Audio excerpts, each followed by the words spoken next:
A couple months ago, I made a video discussing the announcement of Twinleaf, a new way to play the Pokemon TCG online. For more context on this video, I'd recommend watching that one so you can catch up to speed and then come back to this. Anyway, since I made that video, a couple of months of silence went about, and then an update was dropped by Jared Grimes on Twitter yesterday, and it's not looking good. It's quite a long thread, so I'll leave it linked down in the description below, but to summarize, he said that directly releasing a live competitor is a horrible idea from a legal perspective. Building PTCG Live from scratch is very, very hard, and that he underestimated how much work it would be for him personally. And then further goes on to say, I do want to make something very clear in that I don't wish to be publicly affiliated with Twinleaf in any way, shape, or form. He then provides updated info about where Twinleaf is at and where its likely future will be, saying the team has mostly completed a 2-player manual simulator, think Limitless Tabletop, but for 2 people. This was planned to be the first phase of release, the second phase being an actual live clone with automation. And he then says, I'm pretty sure the team is working on it still, but I haven't been. I can't see a manual version being fully refined and launched within this calendar year. If it finished, maybe early 24. He then goes on to apologize personally for not being able to deliver anything since its announcement, and then question if it was foolish for him to join a quote live clone project. But he followed up by saying that he likes solving problems and wanted to solve this one. He then finishes by directing the reader to Twinleaf GG and wishes luck to the rest of the team for the future. Now, I focused on a lot of the main beats of that thread, but it's still a lot to unpack, right? But first off, I want to say to Jared that I can relate. He's clearly saying that he's bitten off more than he can chew. He also goes into talking about how worlds and competing in Pokemon's kind of got in the way of things, and it seems like he's got a lot going on, and he's decided to take a step back because it's one of the things that was kind of getting in the way of that. And as I said, I can relate, man. You know, when I joined the Shuffle Squad, I had a similar thing where I just bit off more than I could chew, right? I just took on too much for what I was capable of handling, and as a result was letting people down, and he maybe feels that way too, so I back him on that. And I would also urge all of you to respect his desire to no longer be associated with Twinleaf. That's his choice, that's his decision. He's no longer a part of it, so if you have anything regarding Twinleaf to say or ask about, he's not the person to reach out to or at anymore on Twitter, and please do respect that. But with that said, I do appreciate his transparency in this tweet. He's answering questions that people have asked for a little while, and he's here just saying, right, I'm just going to give it to you. But of course, that's a bit of a double-edged sword, and we'll get to that in a bit. What's pretty interesting is what he's talking about with regards to like release phases and there being manual and automated simulations. Now, a manual simulation would be, well, I think things happening manually, right? You'd have to manually take cards out of the deck. You have to manually make things happen as they go, which is literally, as they said, like Tabletop on Limitless if you ever played it yourself. Automated, I don't know fully what that means. I don't know if it's automated in the sense that you're playing against an AI or automated in a sense that the actions that you take are automated and animated like they would be in ptcgl. Say, for example, you'd make an attack and the damage is dealt rather than you having to genuinely manually place the damage counters on them, right? But there's clearly some idea of development here, right? First off, it's get the manual thing out so people can test and coach, and then maybe work on something for casual play. That seems to be their vision from start to end. But another thing that I think we should be focusing on a lot more is the legal perspective of it, right? Because that's one of the main problems here that Jared pointed out. And I understand that kind of fear for it, and it seems to be a motivator for him deciding to step down. But the phrasing of calling this a PTCGL clone or a PTCGL competitor might be a bit irresponsible in my opinion, because doing so means that if at any point in the future Twinleaf was approached by PTCGL, they could use Jared, the previous developer's statement of it being a PTCGL clone as an admission of guilt in an attempt to plagiarize PTCGL, when in fact that could be just his perspective and not the goal of the project, which would mean the current devs, that being the episode and Jake Gearhart, and Dan himself as well, might have to pick up the pieces left by that statement, right? So it's given almost a sense of ammunition to something if there was an attempt to claim that Twinleaf was a plagiarization of PTCGL, which it seems to not wanting to try to be. And just to add on to that as well, with regards to appreciation to the transparency of Jared here, but providing information on a potential release date, even though it's a very big guess by the looks of it, still puts a little bit of pressure on the current developers to kind of meet that expectation. What if, let's say, for example, it slows down drastically for any other reasons? Maybe the fact that Jared left, it slows it down a bit more because there's now 2 developers instead of 3. What if they can't even get it out by early 2024? And then there's questions being raised towards the current developers because they weren't able to meet the expectations set by Jared. But again, it's not that big of a deal. You could also argue that it eases things up for them because now people can sit there and go, okay, we've still got a while to go, so the developers can have a bit more breathing room. So, you know, there's 2 sides to the coin, but I think maybe just, you know, maybe you should have kind of acknowledged that and just went, you know, this is just my thoughts on that release date. That's not something that you should expect them to meet, them being the other developers. But you know what, before we speculate any further, I did want to make sure that we get as much information as possible. Now, unfortunately, Jared Jared didn't allow any replies to his tweet, which, trust me, I fully understand. You don't want to be bombarded, but it didn't allow the other developers to directly comment or respond to the situation as a consequence. But thankfully though, Trust Your Pilot retweeted it as a brief summary because it's quite a long thread, and one of the current developers, The Episode, actually commented on it, saying, "I wouldn't call it a tcglive competitor." This tweet was liked by Jake Gearhart, the other developer of the three, meaning there's probably some more to this. Now, luckily, The Episode is actually a fan of the channel. I'm probably watching this now. You're doing it right, Episode, you're okay. And I have been in contact with him from around the time of the Twinleaf announcement. Now, my contact was mainly about the manual automated sims info and also providing some input on its development, but I've not heard anything from The Episode since then, from the initial announcement where I had a brief communication with them up until now where I reached out to them, as I wanted to see what the consensus was for someone who is still currently working on Twinleaf. And he said, and I quote, "It's understandable that Jared might be nervous about legal repercussions and everything, but we're covering our bases and making sure we don't do anything that'll piss off Big Pika. It sucks that Jared left. He's a fantastic programmer and he made the foundation of our manual simulator. Imagine limitless tabletop but multiplayer, but we'll press on. We're making a ton of progress with the automated sim, which is the part I'm in charge of, but I'll likely scale back to work on the manual sim a bit so that we can have that out first. It's important that we have a product that people can use for testing and coaching." Now, before we go into what is said there, you might be thinking about something, right?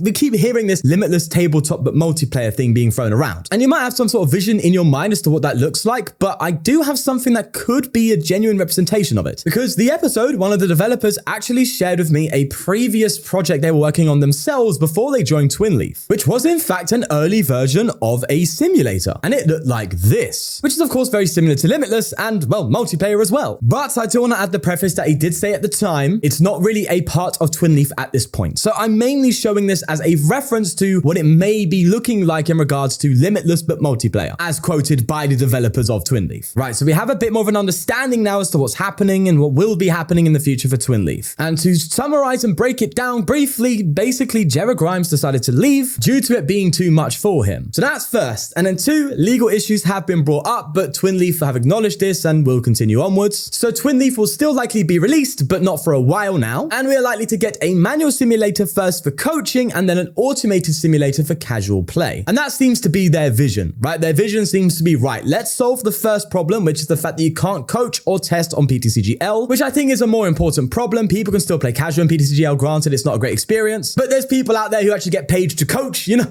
and people who want to test for competing for money. This is serious stuff. So providing a platform for that is much more important than just providing a casual platform. But then after succeeding in that, which of course would be the manual simulator, then they want to go towards automated, which would be more down the line of casual play, which is what we're kind of hoping for, right? But it's, as I said from the start, it's going to take a while. It's a very, very small team of developers with Dan TDM backing it, yes, but it's still one fella deciding to back it, right? This isn't the Pokemon company making a whole project. It's just a group of 4 people. So for me, it seems to be that this is an L for Twinleaf. They've lost a developer, someone who's clearly really good, but Twinleaf is still moving forward. It's not the end. It's just something that a bit of a road bump, I guess you could say. Am I still looking forward to it? Yes, I'd still love to see how it turns out and what it's going to be. And look, I understand the legal side of things, right? I get it. But Pokemon Showdown exists, which is a way to play Pokemon without having Pokemon. And Pokemon Showdown isn't a recreation of not PTCGL, of the video game, right? You can't go on Pokemon Showdown and play the video game. All it is a battle simulator. Now with TCG, the only gameplay in and of itself is battling, right? But you're not actually remaking PTCGL. Otherwise, in that case, you could technically argue that Limitless Tabletop is a clone of PTCGL. It's important to understand the difference between the client and then the game. They're two separate things. At least that's my perspective on it. So considering how the VGC and Pokemon Showdown can coexist, there's still a chance that ptcglive and